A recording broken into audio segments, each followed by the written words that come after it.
today I'm going to be talking about 3 books that I highly recommend to just be a more joyful person, to be happy, to be optimistic. And even like with things like that are in the news, all the scandals, whether it's just in the world around us or within the church, it can get depressing. It can get, fill you with concern and worry. And just as a mom, like, I really try to protect myself from that. And even just in the mundane, it can be easy to get negative and it can just become a bad habit. There's even like a Father Ripperger talk that I listened to about the psychology of negative thinking. And actually there can be, even though it doesn't feel good, there's a part in the brain that it activates the reward system. So even though you don't feel good, there's some kind of like reinforcing effect it has so that you continue to do it. And so it's like this really bad habit, but it's actually not as hard to stop if you kind of just listen to the advice of some of these books. And they're on different spectrums. So one is like definitely Catholic classic and really good, just very serious, to the point, short read, so it still makes it an easy read even though it's serious stuff. But that's the first one that I'll be going into. The second one is written from a Christian perspective, so not necessarily Catholic, but it was recommended to me by a Catholic priest, the author of Overcoming Sinful Anger, Father Morrow, and that one is really good. And then the third one is actually a children's chapter book. So all of them are really good, but let's get into it. And I'm gonna start with number 1, the Catholic one. So number 1 was written by St. Alphonsus Liguori, and it's called Uniformity with God's Will. And that book is really short. I think it's like 45 pages. It's more like a pamphlet, and it's like really tiny. But that one is just so profound and such a good reminder of everything that God permits to happen is His will. And you also need to differentiate, like, sometimes God allows bad things to happen or people to commit sin out of their own free will, but nothing happens without God permitting it, and He will bring good out of it. And so when you complain about the weather or things like that, you're complaining about God's will.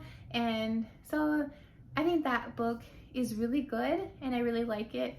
But these other 2 books kind of like brought it down to a level that for me personally, I could absorb and take in and put into practice. So I still, revisit and reread the Uniformity with God's Will.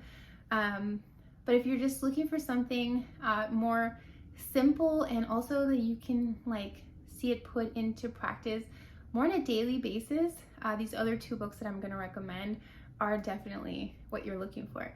So number 2 is called From Prison to Praise.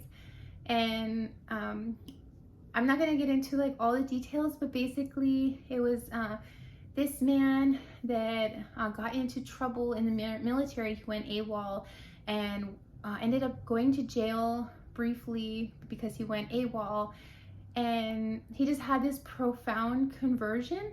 And then he started like praising God for every single thing that happened because it was like God's will. So like he got a flat tire and he was just saying, praise God, praise God. And I thought that book is incredible. It's really good, really easy read, and also really short. So, you can read it in a day. And, I'm not doing it justice with my summary, but I definitely recommend like you go check it out, read the book description, maybe look at a few reviews and see if it's something you would like. But definitely that is a really good book for embracing God's will and just being more positive and praising God. There's this song that I like, I Will Praise You in This Storm. I think it's by Casting Crowns. But I really like that perspective. And then the last book I'm going to recommend, so I actually listened to it on Audible. So it's an audio book. I have a subscription, so for me it was included, but I think there's also like free versions of the audiobook like on Librivox or probably on YouTube. But the version I listened to was on Audible and included with my membership. And so the book, Pollyanna, maybe you've heard of the term being a Pollyanna. And, you know, someone like always super positive. And they kind of like paint it in a bad light to be a Pollyanna. But if you read the book, it's actually so beautiful how this little girl, like no matter what, she always finds something to be grateful for.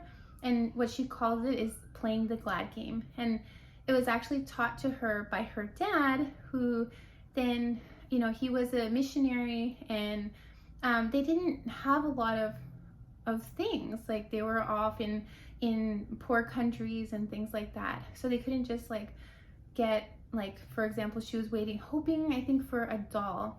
And then when they opened the crate, it was just kind of like always random supplies and things. So they never knew what they were getting. And it ended up being crutches. And she was a little girl and she was disappointed. And then the dad taught her the glad game. And he said, well, something you can be glad about is that you don't need the crutches. And that's how it all started. And then poor Pollyanna, she becomes an orphan and she goes to live with her aunt, who is very pessimistic and embittered, so very negative. And Pollyanna is the complete opposite.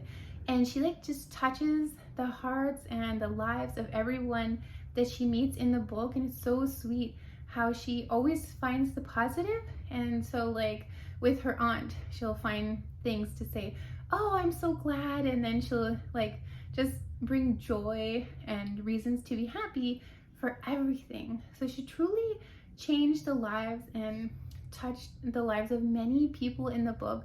And she really like changed my life too, in a sense that ever since I read that book, that has been the most effective way for me to be positive. So I do the same thing now, and I play the glad game. And my kids tease me because I tell them, well, let's play the glad game, but I don't know. Sometimes they don't want to do it. But it works great for me. And so playing the glad game, you know, like as a mom, you can kind of start getting negative like that. Like, oh, another diaper or more dishes. But if you play the glad game and say, okay, what is there to be glad about? Well, like I'm so happy for my baby that he has a healthy digestive system. And I'm so happy to be enjoying this stage of my baby in diapers. Like when they're all grown up, I'm sure I'm gonna miss this stage of like when they're little, like just embracing all that comes with this stage in life. Or like, you know, dreading the dishes and then playing the glad game. Oh, like I'm so thankful that we've been able to have meals as a family, and I'm so grateful that we have food to eat and that we have like clean water to wash these dishes. Like there's so many that I can think of. But you know, when you're in the moment, especially like you have these feelings of dread or anxiety, or you know, you're tired too, just playing the glad game can really be life-changing. Like it has impacted me so much. And so I highly recommend it, and I highly recommend all three of these books. And just depending on where you're at and you know how, at what level you want to take it. Like if you're just wanting to read more like from an intellectual and theological perspective, Uniformity with God's Will is the one. And I highly recommend just reading it anyway. Like everyone should read that book. And then the book Prison to Praise, like that was also a fun read. And it's just kind of neat to hear the story, you know, of a grown man, and like every single thing he's praising God. And then from the perspective of a child, and then how she gets all these adults playing the glad game. It's just so cute and so fun and also funny. So I can't recommend these books enough. So let me know what you think. Have you read any of these books? Do you agree, or do you plan to read any of these books? Let me know down in the comments below. I'd love to hear from you, and I will see you next time. Thank you for watching. God bless you.